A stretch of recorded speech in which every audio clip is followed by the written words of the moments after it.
પરસોત્તમ રૂપાલાને લઈને એક પછી એક સમાજ, એક પછી એક નેતાઓ અને રાજપૂત પરિવારો પણ જોડાઈ રહ્યા છે ક્ષત્રિય સમાજની સાથે।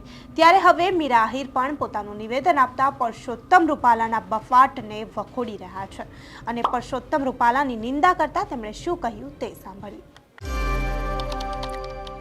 जय माताजी, जय द्वारकाधीश। हूँ छुं मीरा आहिर।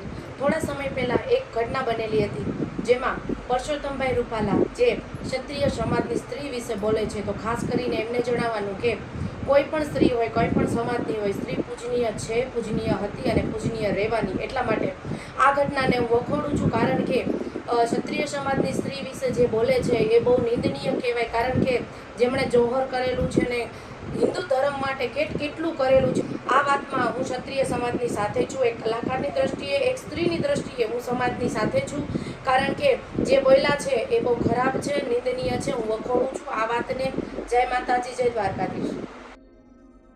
આટલો વિરોધ છે છતાં ભાજપે પરસોત્તમ રૂપાલાની ટિકિટ જે છે તે હજુ સુધી યથાવત રાખી છે અને તેમને હાઈકમાન્ડ દ્વારા હવે તો ચૂંટણીનો પ્રચાર પણ શરૂ કરી દેવાનું કહેવામાં આવ્યું છે।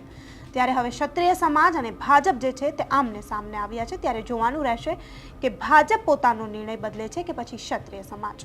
કશું કહેવાય નહીં, ચૂંટણી નજીક આવી રહી છે એટલે કંઈ પણ બની શકે। તો આ મુદ્દે તમે શું કહેવા માંગો છો તમને કમેન્ટ બોક્સમાં ચોક્કસથી જણાવજો અને આવા જ ઇન્ફોર્મેટિવ વિડીયોઝ જોવા માટે જોડાયેલા રહો નિર્ભય ન્યૂઝ સાથે તથા અમારી ચેનલ નિર્ભય ન્યૂઝને લાઇક, શેર અને સબસ્ક્રાઇબ કરવાનું ભૂલતા નહીં। આભાર।